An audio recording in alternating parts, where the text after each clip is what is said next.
Okay, so let's consider this example. Capacity region of a 2-user cellular downlink. So this is the usual setup with 1 base station and 2 mobiles. And there are 2 possible channel states. In state 1, the rates achieved by users 1 and 2 are 1 and 2. In state 2, the users achieve rates 3 and 1. And this is M, sorry, M is the state. The probabilities of each state are equal and equal to a half.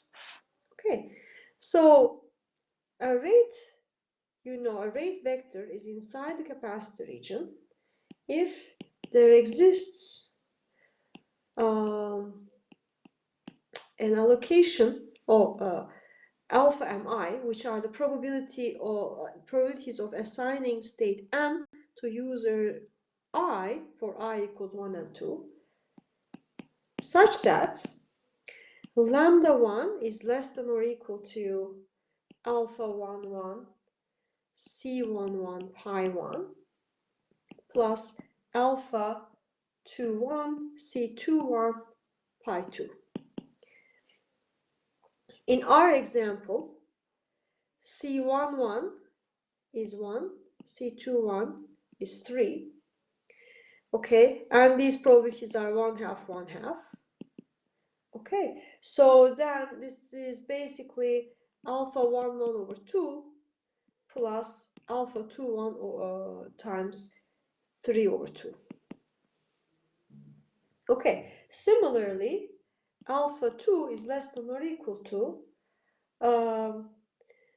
alpha 1 2 times 2 times a half plus alpha 2 2 times 1 times 1/2. Okay, but we have the constraint that alpha 1 1 plus alpha 1 2 is less than or equal to 1, and alpha 2 1 plus alpha 2 2 is less than or equal to 1. Okay, let's see if we can get a new page. I think I'm going to have to erase this. That's the only way to get a new page. Or let's see if there's anything else. So basically, any questions so far? I will now write a more intuitive capacity region by using a little more intelligence, really. Oops, let's erase this. So now essentially the region is lambda 1 is less than or equal to alpha 1 over 2 plus 3 alpha 2 over 2. Why? Because with probability alpha 1, I assign user 1 in channel 2. Okay, and with probability alpha 2, I assign user so with probability alpha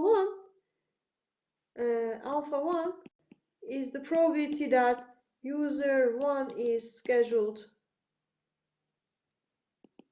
during state 1, and alpha 2 is the probability that user 1 is scheduled during state 2.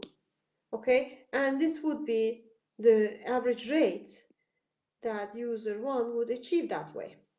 Similarly, then lambda 2 is less than or equal to but 1 minus alpha 1 times 1, because with probability 1 minus alpha 1, user 2 is scheduled during state 1, plus 1 minus alpha 2 over 2. Okay, where 1 and alpha 2 are inside 0 to 1, and they don't add to 1. There's no adding to 1 constraint. So try For example, alpha 1 is 0, alpha 2 is 0. What rate point do we get? Basically in state 1 and in state 2, we always schedule the second user. This means that the rates that we get are mu1 equals 0 and mu2 equals 3 over 2. If we set alpha 1 and alpha 2 to the other extreme, they're both 1, we get mu1 to be 2 and mu2 to be 0. So those two give us these points. The first one gives us 0, 3 over 2. So this is mu1, mu2. This is this point. And the second one, 2, 0, this point. Okay.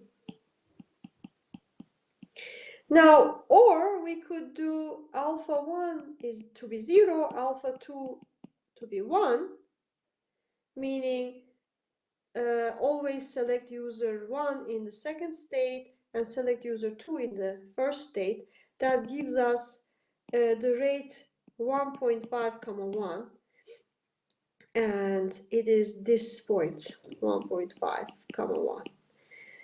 And by time sharing between these policies, we can achieve any point in between.